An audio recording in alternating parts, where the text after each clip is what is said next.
Magandang gabi mga masters, bali ngayon po ay 4 na videos po ma-upload ko po sa aking YouTube channel. Tama nga mga masters, 4 na videos nga po ang ma-upload ko po. Yon, what's up mga masters? Nandito na naman tayo sa panibagong araw, panibagong kabanata na naman ang pagsasama-samahan natin ngayon guys.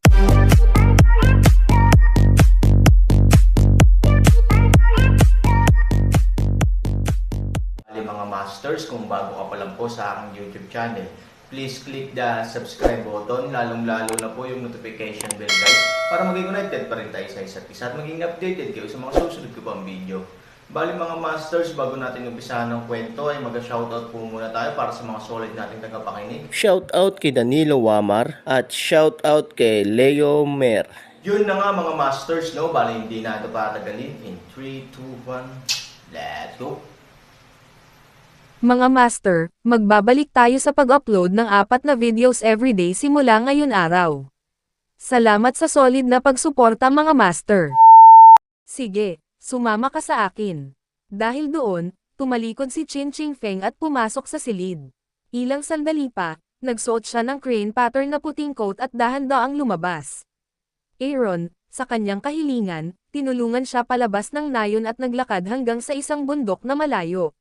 Nang marating niya ang gitna ng bundok, kinuha ni Chin Ching Feng ang isang token sa baywang mula sa kanyang mga braso.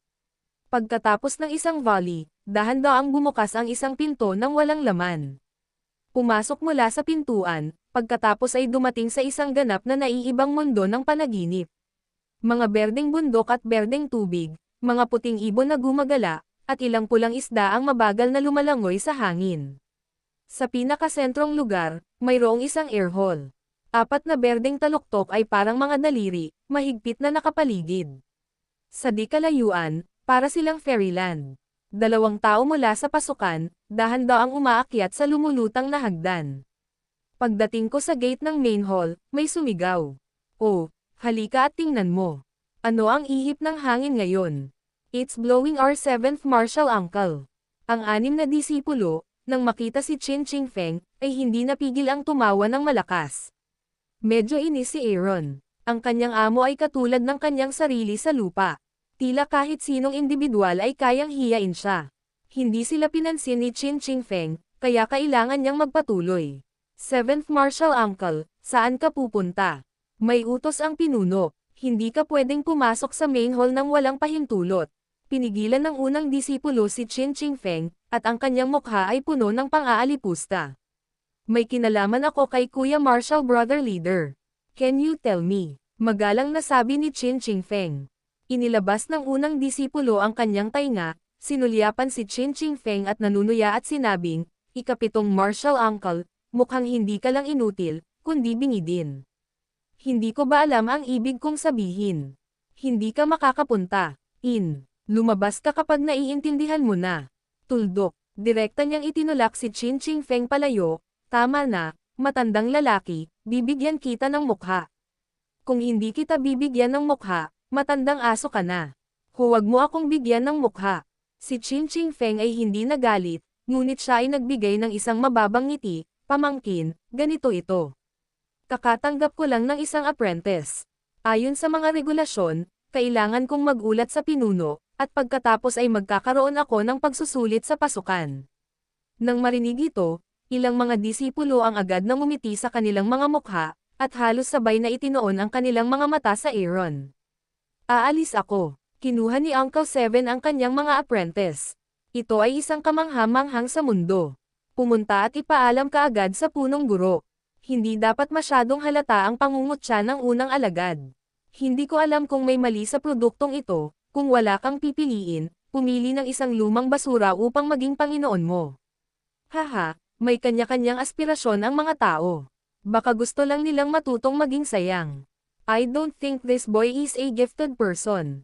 Dapat sayang siya, so waste goes with waste." Ilang sandali pa, bumalik ang disipulo nitong Chuan, pinilit ang sarili na ngumiti at sinabi kay Chin Ching Feng, "Ikapitong Martial Uncle, pumayag ang pinuno na isama mo ang iyong apprentice sa drill ground, at hihintayin ka niya doon." Nagpapasalamat na tumanggo si Chin Ching Feng at dinala ang Aaron sa drill ground. Ang lugar ng pagsasanay ay matatagpuan sa harap ng pangunahing bulwagan.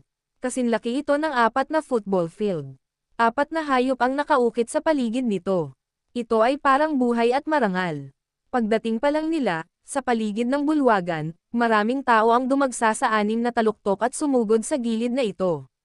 Sa maikling panahon, ang lahat ng mga disipulo ng Liu Feng ay isa-isang nahulog sa tarangkahan ng pangunahing bulwagan at dahan-daang lumapit sa drill ground. Napuno ng walang katapusang pangungutya ang mukha ng lahat. Dumating sila para manood ng balita. Nakuha ng basura ang mga apprentice. Ito ang nangungunang balita ng nihilismo. Maraming tao ang gustong pumunta at makita mismo kung aling basura ang mas basura. Makakahanap sila ng ganoong pag-aaksaya sa pagsamba sa kanilang guro. Nang dumating ang isang grupo ng mga disipulo sa drill ground at nakita si Qin Feng sa tabi nila, ang ilang mga tao ay umiling at bumantong hininga, ang iba ay tumawa. Sayang naman at medyo may problema sa utak ang isang gwapong binata. Hiniling niya kay Qin Feng na maging guro niya.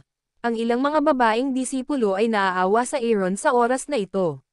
Haha, ang walang kwentang bagay na ito ay hindi sapat na matalino. Kung hindi ka naniniwala, tawagan mo siya at subukan. Maaari kong pasabugan ang kanyang ulo sa isang suntok. Sa tabi ng babaeng disipulo, sinabi ng isang lalaking disipulo na may kasamang paghamak. Sa oras na ito, ang karamihan sa mga peripheral na disipulo ay nagsimulang magkaroon ng kaunting kaguluhan. Tingnan mo, narito si Kuya Marshall Brother Lu Yunfeng ng Shofeng. Diyos ko, iyan ang liwanag ni Shofeng. Ano ang liwanag ng unang taluktok? Ye Gacheng. Ye Gacheng ay isang umutot. Ayon sa akin, ang nakatatandang martial sister na si Qin Shuang ng Safeng ang pinakamalakas. Sang-ayon ako dyan. 2 lalaki at isang babae ang mabagal na dumating sa oras na ito. 2 lalaki ang napakagwapo, at ang isang babae ay kasing ganda ng isang diwata. Bagamat nakasuot siya ng puti, ang balat niya ay parang tubig at ang ganda ng kanyang mukha. Siya ay halos ang kagandahan ng lungsod at ang mukha ng pagsira sa bansa. Siya ang pinakamagandang bagay sa paningin ng lahat ng tao, ngunit siya ay kasing lamig ng hamog na nagyelo gaya ng kanyang pangalan. Ang kanyang pangalan ay Qin Shuang. Sa sandaling dumating si Qin Shuang, isang grupo ng mga disipulo ang nahulog sa Flower Mania, at sila ay nagkusa na umiwas sa daan. Sa likod ni Qin Shuang ay si Gacheng, na nakita noon ni Aaron, at si Lu Yunfeng, ang nakatatandang martial brother ni Shofeng. Sa pagtingin kay Qin Feng na nakatayo sa field, ang mga mata ni Qin Shuang ay puno ng pagkasuklam at isang uri ng nagngangalit na puot. Then, she gently glances at Aaron. Haha, 7th martial uncle, you are really old and strong. Noong pinuntahan kita kanina, sinabi ko na mamamatay na ako. Natanggap mo na ba agad ang apprentice? Tumawa si Ye Gacheng. Nang marinig niya na tinanggap ng kanyang dating amo ang kanyang apprentice, hindi natarante si Ye Gacheng. Nang makita niya ang paglilinang ng Aaron, hindi siya nataranta. Ito ang perpektong kombinasyon ng basura at basura. Malamig na umungol si Qin Feng. Tinatamad siyang makitungo sa mga ganoong tao. Nakangiting sinabi ni Lu Yunfeng, ika-7 martial uncle, dahil sa sitwasyon ni Kafeng, alam kong sabik kang tumanggap ng mga apprentice, ngunit hindi mo kailangang masyadong mabalisa. Maaari kang magdala ng anumang baluktot na melon at date sa angkan. Pagdating sa pinangyarihan, binigyan ni Lu Yunfeng ng magandang tingin si Aaron. Bagamat hindi natin malalaman ang mga partikular na nagawa ng Aaron, kitang-kita na halos mahina ang pagbabago-bago ng kanyang enerhiya. Bilang karagdagan, kailangan niyang sumamba sa isang taong walang silbi bilang isang guro. Kahit na siya ay isang henyo, siya ay magiging isang idiot sooner or later. Ang mga salita ni Lu Yunfeng ay agad na nagpaungol sa eksena sa pagtawa. Sa sandaling magkaroon ng boses si Han Sanchen, bigla niyang naramdaman na may mga malalakas na puwersa na dumarating. Tumangala siya. Sa entablado, isang matandang may puting buhok, na may suot na 8 trigrams at kulay abong damit, ang dahan-daang dinala ang 7 matatanda sa silid. Ang pinuno ay si Master Sanyong, ang pinuno ng nihilismo. Kahit na halos 1,000 taong gulang na siya, mukha pa rin siyang mga 60 taong gulang. Siya ay may malakas na hangin ng tiwala sa sarili. Sa likod niya ay ang mga matatanda ng ringhouse ng nihilism at Liu Feng. Elder Master, nang makita si Sanyong, iniyuko ni Qin Feng ang kanyang ulo ng may paggalang. Tumango si Sanyong at sumulyap kay Qin Qingfeng. Qingfeng, ito ba ang apprentice na gusto mong kunin? Oo, Elder Master. Kinagat ni Qin Qingfeng ang kanyang mga ngipin at iginiit na kahit na hindi rin siya kumpiyansa, ang Aaron ay maninindigan hanggang sa wakas dahil handa siyang sambahin siya. Ordinary talent, gusto din pumasok ng mga ganyang tao sa nihilism ko. Sa tabi ni Master Sanyong, malamig na umiinom si Huyan, ang elder ng Ring House. Lao Chi, natatakot akong mabaliw ka para tumanggap ng mga apprentice. Haha, Lao Chi, bagamat alam nating lahat na ikaw ay isang basura ngayon, hindi mo na kailangang tumanggap ng mga apprentice upang makahanap ng mukha. Gusto mo bang umasa sa mga apprentice upang ibalik ka? Tungkol sa apprentice na ito, ikaw huwag mong isipin na nakakahiya, ngunit iniisip pa rin natin na ito ay nakakahiya ang clan. Matagal ka nang namatay sa labas, hindi mo man lang alam na kailangan mong tumanggap ng mga apprentice. Oo, mahigpit din akong tutol dito. Umalis si Qin Qingfeng Kafeng sa ating nihilismo ayon sa mga tuntunin ng nihilismo. Hindi natin kinikilala ang sino man sa kanyang mga alagad. Tama, 6 na pick lang ang nihilism, hindi 7. Sa sandaling bumagsak ang mga salita ni Huyan, isang grupo ng mga matatanda ang nagsimulang manunuya. Sa mga matatanda, tanging si Xian Ning, ang elder ng Sefeng, ang hindi sumagot. Nanatili lang siyang nakatitig kay Qin Qingfeng. Bagamat si Qin Qingfeng ang pinakabata sa 7 elder, mukhang mas matanda siya ng ilang dekada kaysa sa mga elder na iyon dahil nawala ang kanyang cultivation. Hindi kailangang sabihin na si Qingfeng ang nakatatanda sa nihilismo, kaya ayon sa mga tuntunin ng nihilismo, hanggat ang taong gusto niyang tanggapin ay pumasa sa pagsusulit sa nihilismo, maaari siyang magsimula. Kinawayan ni Master Sanyong ang kanyang kamay at sinenyasan ang mga matatanda sa kanyang likuran na huwag magsalita ng marami. Pagkatapos ay tumingin siya kay Elder Huyan ng Iring Academy. Bueno, ayon sa mga alituntunin ng ating sekta, dapat atakihin ng bawat kalahok ang 4 na estatwa ng bato sa 4 na direksyon ng pangunahing bulwagan sa pamamagitan ng kanyang sariling lakas. Sa anunsyo ng matanda ng Ring Court, umungal ang bulwagan. Ang 4 na estatwa ng bato na nasa 4 na direksyon ng bulwagan ay agad na lumipad at lumapag sa paligid ng Aaron, ikinulong siya sa gitna. Ang bawat estatwa ng bato ay tumitimbang ng 1,000 tonelada. Kung nais mong ilipat ang 4 sa parehong oras, ang lakas ay dapat na hindi bababa sa 10,000 tonelada. Ang Aaron ay dahan-daang kumukuha ng enerhiya sa kanyang katawan. Sa sandaling iangat niya ang kanyang hininga, handa na siyang itulak ang rebeltong bato. Bigla, halatang naramdaman niyang biglang lumakas ng husto ang buong rebeltong bato. Sa isang bahagyang sulyap, hindi mapigilan ng elder ng Ring Yard ang pagpapakita ng isang malungkot na ngiti.